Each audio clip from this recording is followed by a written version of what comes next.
Hello mga bossing, ako po may tuturo sa inyo na isa sa mga sikreto upang sa ganon mas higit po kayo na maka-attract ng swerte.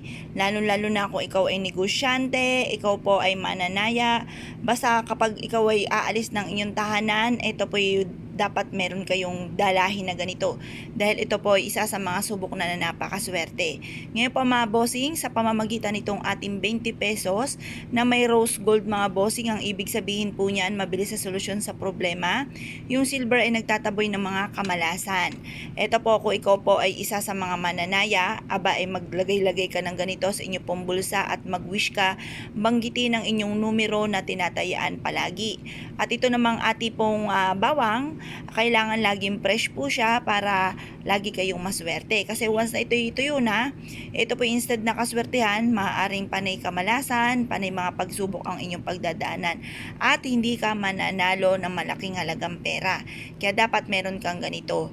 Kung kayo po ay naniniwala at nais pong gawin po ito, ang proseso po nito ay ganito. Kayo po ay kumuha ng 20 pesos. Hugasan nyo muna ito sa tubig. Pag ito po ay nahugasan nyo na, ibilad nyo muna sa sinag ng araw. Pagkatapos niyan, kumuha ka mga bossing ko ng isang butil ng ating bawang. At pagkatapos po niyan, harap ka sa may silangan. Mag-wish ka, sabihin nyo po sa pamamagitan ng pampaswerteng ito, ako ay kakapitan ng swerte, mananalo ko ng jackpot, or kaya sa akin negosyo ako lagi magkakaroon ng maraming benta, magkakaroon ako ng maraming customer at magpapabalik-balik ito sa akin. Yung ganun mga bossing, or kaya po hindi na ako mamalasin, hindi na ako magkakaroon ng karamdaman. Lahat ng miyembro ng pamilya ay suswertihin. Pwedeng lahat ng miyembro ng pamilya ay gumawa ng ganito. Basta kailangan naniniwala kayo sa mga ganitong mga pamamaraan para gumana ang ating law of attraction. Kasi once na hindi ka naniniwala kung ano-ano mga iniisip ninyo, hindi rin po tatalab ang mga wini-wish po ninyo. Para gumana ang ating law of attraction, kailangan naniniwala ka sa mga ganitong mga pamamaraan mga bossing. Ngayon pa mga bossing, mag-wish ka na ng lahat ng gusto ninyo. Halimbawa, gusto ko magkaroon ng sports car, gusto ko magkaroon ng malaking bahay na sarili, gusto ko magkaroon ng mga bagay na matagal ko nang pinapangarap, gusto ko magkaroon ng mga magagarang damit, gusto ko mabili lahat ng mga pangangailangan ng aking buong pamilya. Ganon ang pag-wish mga bossing. At pagkatapos mga bossing ko, ilalagay nyo po ito sa isang pouch na kulay pula or kaya sa isang ziplock. Basta hindi po hahalo itong ating barya sa mga barya po ninyo na panggastos.